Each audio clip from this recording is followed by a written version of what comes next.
네, 안녕하십니까. 2022년 11월 10일 야간 시장 점검 좀 하겠습니다. 자, 오늘은 비트코인 얘기를 조금 안 할 수가 없죠. 낮에도 장중에 얘기를 드렸는데 비트코인은 이제 쳐다도 보면 안 될 것 같다라는 얘기를 좀 드렸습니다. 17,473 직전 저점이 이제 붕괴되는 모습이죠. 이렇게 되면 이제 극성의 변화, 또 애플도 마찬가지겠지만 이런 모습들, 애플이 200불 붕괴되면서 이제 애플을 조금 쳐다보면 안 됩니다. 예. 과거에 뭐 카카오페이, 카카오뱅키 끝없이 흘려내릴 때 그걸 잡아줄 수 있는 기관도 없고 외국인도 없습니다. 주식도 그렇고 투자의 세상은 과거에도 튤립 버블 사건이나 남의 회사 버블 사건, 뭐 나스닥 버블, 그 다음에 뭐 닷컴 버블, 그 수많았던 버블들이 그 누구도 그들을 구제해주지 못했거든요. 예. 이제 코인 시장의 이 버블 그 끝이 이제 어떻게 될지 저도 굉장히 궁금한데, 저는 개인적으로 이 비트코인이 이 17,000달러인 것도 지금 굉장히 부담스럽죠. 뭐 100달러였던 적도 있었잖아요. 근데 100달러를 우리가 17,000달러와 교환하지는 않거든요. 아무리 이 암호화폐 시장이 앞으로 어떤 비전이 있다 하더라도 예를 들어서 1,000만원짜리 지폐는 뭐 세상에 없죠. 우리 10만원짜리 지폐와 1,000원짜리 지폐를 그냥 이유 없이 바꾸는 일은 없습니다. 이 5만원짜리 지폐는 암호화되어 있어. 그렇죠? 암호화되어 있고, 이 1,000원짜리 지폐는 암호가 없어. 뭐 그렇다고 뭐 예를 든다 하더라도 뭐 암호가 어떻게 되어 있는지 잘 모르겠지만, 그래서 내가 가지고 있는 이 1,000원짜리는 굉장히 세상에 없는 유일한 1,000원짜리고 암호화되어 있기 때문에 이거를 잘 쓰면 굉장히 유용해. 뭐 이런 식으로 얘기해서 5만원짜리와 바꿔줘. 아무도 안 바꾸죠. 예. 무슨 나한테 사기를 치나. 나 장난치나. 근데 이거는 지금 비트코인이 100달러짜리가 지금 17,000달러까지 갔는데 사람들은 바꿨단 말이거든요. 지금도 바꾸고 있는 사람들이 있죠. 모르겠습니다. 뭐 6만 달러였던 비트코인이 지금 17,000달러니까 싼 게 아니냐. 바꾸면 나중에 6만 달러로 또 바꿀 수 있는 기회가 오지 않을까. 뭐 그런 고민을 할 수도 있겠죠. 근데 그거에 대한 근거가 부족하다는 겁니다. 저는 개인적으로. 왜 17,000달러이며 왜 6만 달러이며 그거에 대한 논리적 근거가 뭐냐 도대체. 왜 나는 이 비트코인을 17,000달러와 비트코인 하나를 교환해야 되는지에 대한 저는 그 이유를 모르겠습니다. 지금도 마찬가지고 이더리움도 마찬가지고 뭐 리플도 마찬가지고. 그러면 리플은 왜 0.3달러고 비트코인은 17,000달러냐는 거죠. 둘 다 암호화폐라면, 둘 다 암호화 시킬 수 있고 전 세계인에 공통적으로 쓸 수 있다면 도지코인은 왜 0.08달러며 비트코인은 17,000달러이냐. 그거를 설명할 수가 없는 거거든요. 개수가 부족하다. 근데 그 비트코인 같은 이 코인들이 세상에 이제 너무 많거든요. 그러니까 비트코인의 희소성은, 가치는 사라진 거죠. 금이 우리는 아름답죠. 그림이 너무 반짝이고 희소 가치가 있습니다. 근데 그 금이 너무 세상에 넘쳐나면 희소 가치가 없습니다. 도금, 뭐 가짜금, 인조금, 백금, 뭐 여러 가지 금들이 있습니다. 근데 그 금들이 지금 생산량이 정해져 있으니까 이 금을 캐는데 드는 비용, 가공하는데 드는 비용을 다 지불해서 우리가 한 돈짜리 금은 뭐 얼마다, 뭐 30만원에 40만원이다. 그 교환할 가치가 있는데 그 가치가 없어지고 금과 비슷한 똑같은 금들이, 가짜 금들이 계속 나온다면 그 금의 가치는 사라질 수밖에 없는 거거든요. 예. 저는 그렇게 좀 보고 있습니다. 그래서 뭐 앞으로 뭐 세상이 어떻게 바뀔지 모르겠으나 지금 뭐 우리가 현금을 쓰는 사람은 거의 없습니다. 그렇죠? 굳이 내가 비트코인을 쓰나 현금을 쓰나 그 다음에 신용카드를 쓰나 화폐에 대한 개념이 크게 차이가 없거든요. 제가 일본을 예를 들어서 내일 가겠습니다. 제가 신용카드를 쓰나 비트코인을 쓰나 무슨 차이가 있겠습니까? 오히려 비트코인이 쓰기가 더 힘들죠. 예, 실질적으로. 그러면 비트코인은 암호화되어 있어서 보안성이 높으니까 절대 뚫리지 않는다. 근데 신용카드는 뭐 그러면 뚫립니까? 어차피 신용카드가 뚫릴 거면 비트코인도 뚫리는 거고, 비트코인 뚫리면 신용카드 뚫리고, 그냥 현금을 들고 다니는 게 낫겠죠. 그러니까 나중에는 현금이 더 각광받을 수 있는 시대가 올 수도 있습니다. 너무 이 보안이 안 되니까. 그냥 내가 지금 현금, 은행 내가 가지고 있는 우리 집에 금고에 1억 넣어놓는 게 더 안전할 수 있는 거죠. 우리나라 국채은행들이 다 뚫리고 비트코인도 다 해킹당해서 뚫려버리면 내가 가지고 있는 이 소중한 1억이라는 자산이 굳이 은행에 넣는 것보다 그냥 현금을 들고 있는 게 더 나을 수도 있는 거거든요. 그러니까 어쨌든 뭐 그런저런 이유도 있지만 기술적으로도 현재 이제 두 번째는 이 고점에서 흘러내리는 이 기술적인 저점, 지지선이 다 무너지고 있다. 계속 저점이 붕괴되고 있다. 네. 첫 번째는 과연 암호화폐 가치가 정말 저 비트코인이 17,000달러의 가치가 있는 것인지에 대한 의문. 두 번째는 이제 저점이 기술적으로 무너지고 있다는 의문. 세 번째는 그로 인해서 수급적인 투자자들이 매도가 매도를 부르는, 내가 가지고 있는 것 자체가 부담이 되는 거죠. 왜? 금리. 지금 내가 17,000달러를 은행에 넣어놓으면 금리가 5%, 6%, 7% 이자를 받을 수 있는데 비트코인을 17,000달러를 바꿔 놔봤자 이자가 붙지 않는 거죠. 근데 이자만 안 붙으면 다행인데 자꾸 떨어진다는 거죠. 그럼 투자자들이 불안하고 그 다음에 가지고 있는 사람들도 불안한데 살려고 하는 사람들조차도 지금 사야 될 이유를 못 찾는 거죠. 예, 그래서 수급적인 요소까지 있습니다. 금리에 대한 여러 가지 지금 악재가 쌓여있기 때문에 코인은 뭐 이제 더 이상 투자를 하지 않는 것이 현명하다라고 좀 보면 될 것 같고요. 그다음에 이제 두 번째로 이제 미국 증시인데요. 예, 미국 증시가 이제 중간 선거가 끝났습니다. 이제 기술적으로 이벤트가 좀 큰 이벤트가 하나 끝난 거죠. 근데 앞으로 남은 거는 11월에 우리나라도 이제 금통위에서 금리를 한 번 더 인상을 할 거고요. 어차피 이제 미국 금리를 따라가야 되니까요. 두 번째는 뭐죠? 또 한 번 더 마지막 미국 금리 인상이 남았습니다. 그리고 그 금리 인상으로 인해서 또 투자자들의 어떤 투자 심리가 악화될 수 있습니다. 그리고 나스닥에 대한 리스크. 제가 뭐였죠? 테슬라는 뭐 200달러 깨질 때 얘기 드렸지만 이렇게 극성이 바뀔 때, 저점이 무너질 때, 저점은 이제 고점이 되고 고점은 저항선이 되는 이런 상황이 되면 주식은 되도록이면 투자를 하지 않는 것이 현명하다라고 얘기를 드렸습니다. 기술적으로 단기적으로 반등이 나왔지만 11월 들어서 그냥 내려꽂는 뭐 트위터로 인수하면서 주식을 팔았다라고 얘기가 나오는데 굳이 뭐 지금 트위터로 인수하고 뭐 이런 과정이 중요한 수도 있겠지만 어쨌든 지금 테슬라는 3, 4형 차트, 헤드앤숄더 3불형 차트 이런 어떤 큰 변화가 일어나고 있습니다. 이제 여기서 거래가 실리면서 쏟아지기 시작하면요. 거래가 좀 실렸네요, 이날. 그렇죠? 예, 어제군요.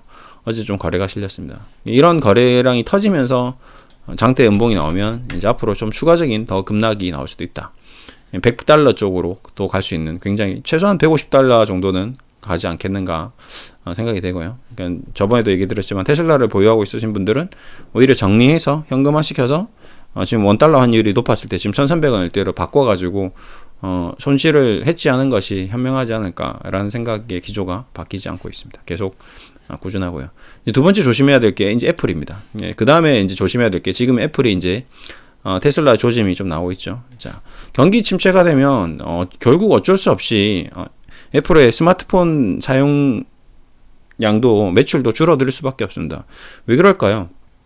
간단합니다. 이자가 올라가면요. 뭐 미국도 마찬가지, 우리나라도 마찬가지. 부동산에 대한 어떤 시장에 대한 상승이 감소하게 되면 실물 경기 전체적으로 다운 사이클을 갈 수밖에 없습니다. 근데 플러스 알파 금리가 높죠. 그러면 내가 이자 비용이 계속 부담됩니다. 뭐 기업도 이자 비용이 나갈 거고요. 개인 가게도 이자 비용이 계속 발생하게 될 겁니다. 그러면 자연적으로 지출이 줄어들 수밖에 없고 매출이 줄어들겠죠. 내가 돈에 여유가 있으면 애플 폰도 사고 뭐 그다음 애플 앱도 다운받고 애플 워치도 사고 다 사겠죠. 근데 이제 애플 워치를 살 사람들도 애플 폰만 사는 거죠. 둘 중에 하나 정도는 포기해야 되는 거죠. 우리나라 사람도 마찬가지일 겁니다. 금리가 이렇게 올랐기 때문에 이제 여기서 막 소비를 할 수 없을 겁니다. 예, 통장 잔고가 남아나질 않는 거죠. 이자 내고 나면 남는 게 없는 거죠. 월급 받아서 부동산 원리금 대출 갚고 나면 밥 먹고 나면 돈 쓸 데가 없는 거죠. 이제 우리나라 경기도 굉장히 위험해질 수 있습니다. 저는 이제 기술적 반등이 나올 가능성이 있다라고 좀 생각했는데 그 기술적 반등이 나왔기 때문에 이제부터는 뭐 미국 시장도 그렇고 우리나라 시장도 굉장히 좀 조심해야 될 필요가 있다. 특히 나스닥 같은 경우는 이 애플이 급락하거나 테슬라가 급락하면서 뭐 그다음 엔비디아도 오늘 좀 급락하고 있는데 지금 가야 할 자리에서 못 갔다는 거, 나스닥이 가야 되는데 못 갔다는 거, 이 부분이 35% 마이너스 35%에서 이제 $10,000 죄송합니다. 만선이 붕괴될 가능성이 굉장히 높아졌다. 비트코인이 이런 식으로 급락을 하는 모습이 결국 투자 시장 전반으로 전염될 가능성이 높다. 코로나가 전염되듯이 우리 인간은 위험에 대한 어떤 그 전달력이 굉장히 강합니다. 우리 인간뿐만 아니죠. 모든 동물들이 다 그렇습니다. 위험 신호는 굉장히 빠른 속도로 10배 이상 빠른 속도로 긍정 신호보다 빠르게 전파가 됩니다. 그리고 그거는 우리 인간의 본능이죠. 왜 그러냐면 우리 인류의 역사에서 살아남은 우리 인류는 민첩한 인간들입니다. 동물적인 감각이 뛰어난 인간이죠. 자, 예를 들어 보겠습니다. 옆에 호랑이가 나타났습니다. 그 호랑이가 나타났는데 부스스거리는 소리가 들렸어요. 근데 그 부스스거리는 소리에 대해서 위험에 대해서 인지를 하지 못하고 부정적인 의견을 가지지 못한 인간과 긍정적인 의견을 가진 인간과 부정적인 가진 인간 두 명이 있었다고 생각해 보십시오. 이 두 명 중에 한 명은 부정적인 의견을 가지고 있는 저 호랑이 소리인가? 사자 소리인가? 늑대 소리인가? 나 느낌이 안 좋아. 도망가 버렸습니다. 근데 긍정적인 판단을 가지고 있었던 그냥 안전하게 평온하게 그냥 아무 생각 없었던 인간은 잡아먹히게 되겠죠. 그런 과정이 수만 년 동안 반복되었다고 생각해 주십시오.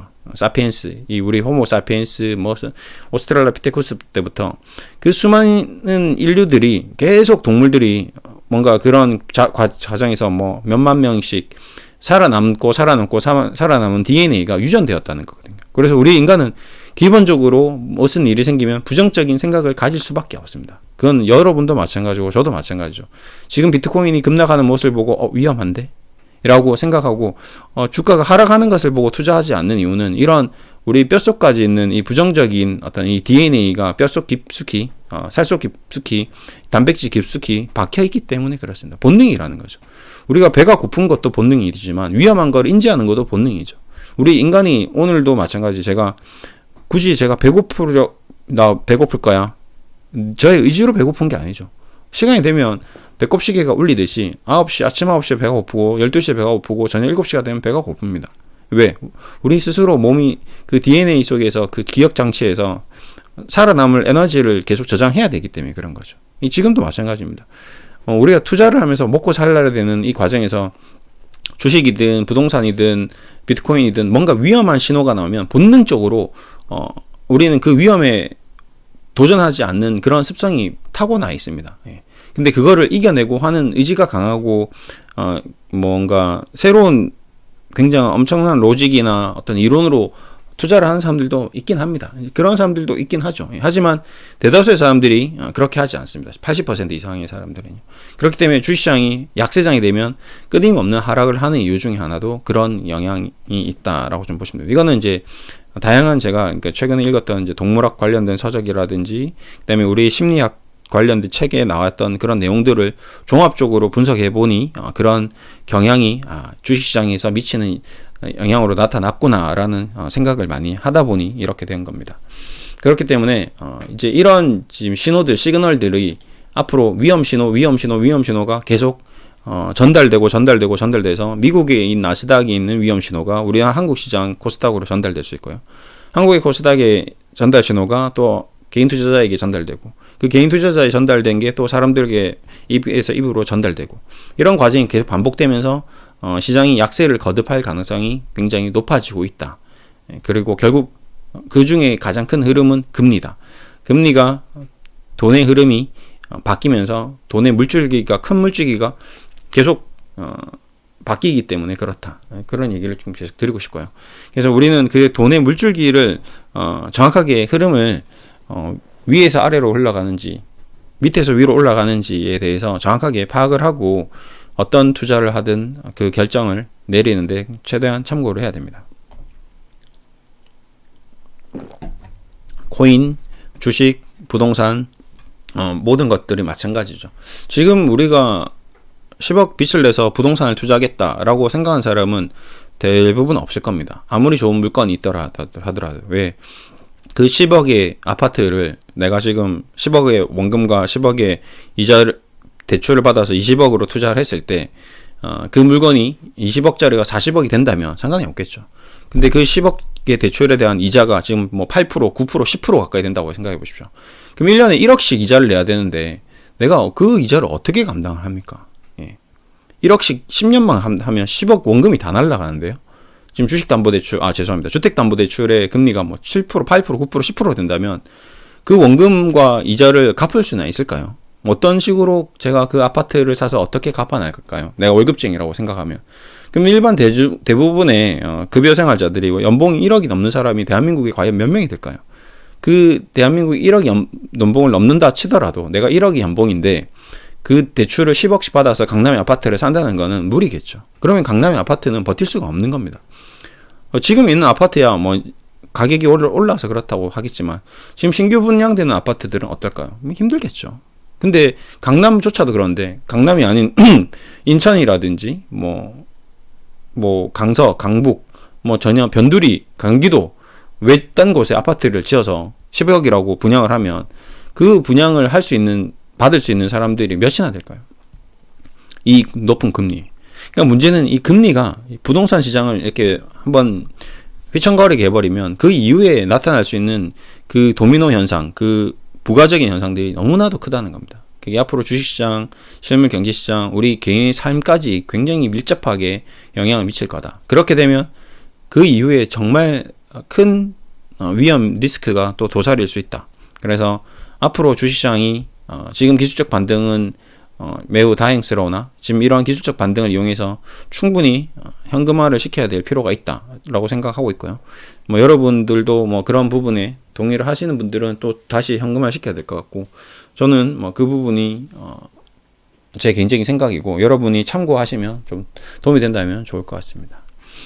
앞으로 뭐 그렇게 된다 안 된다 뭐 단정적으로 확정적으로 제가 선무당도 아니고 도사도 아니고 그렇게 얘기할 수 없지만 여러 가지 근거 중에서 금리라는 굉장히 큰 중요한 요소가 그렇게 시장을 만들어낼 가능성이 확률적으로 높다라는 얘기를 계속 반복적으로 얘기를 드리고 있습니다.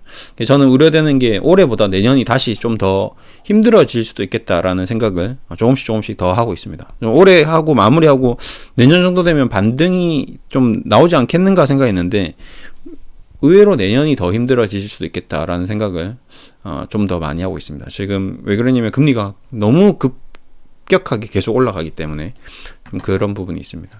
금리가 진정이 돼야 되는데 전혀 진절된 기미가 안 보이고요. 다우산업지수가 반등이 나왔는데 이 다우산업지수가 반등이 나왔음에도 불구하고 지금 어떤 이 공화당이라는 민주당의 어떤 이 선거의 흐름 이런 것들도 좀 걱정스럽고요. 그 다음에 최종적으로 올 연말까지 마지막 마무리까지 금리가 올라가면 이제 내년에 미국 증시가 굉장히 좀 부담스럽고 그리고 지금 1년에 뭐 애플이라든지 뭐 테슬라라든지 나스닥 대형주들의 움직임, 뭐 알파벳 구글이라든지 아마존이라든지 이런 모습들이 내년에 더 큰 조정을 보이면 이제 더 위험한 모습이 더 나오지 않을까. 이 아마존 보십시오. 제가 계속 아마존에 대해서는 너무나도 얘기를 많이 했죠. 이 시가총액에 이 어마어마한 1300조에 가까운 육박한 이 시가총액이 너무 부담스럽다. 영업이익이 뭐 적자가 뜨는데 얘가 버틸 수 있을까 과연? 얘가 지금 기술주로서 앞으로 기대감, 성장에 대한 기대감으로 버틸 수 있을까?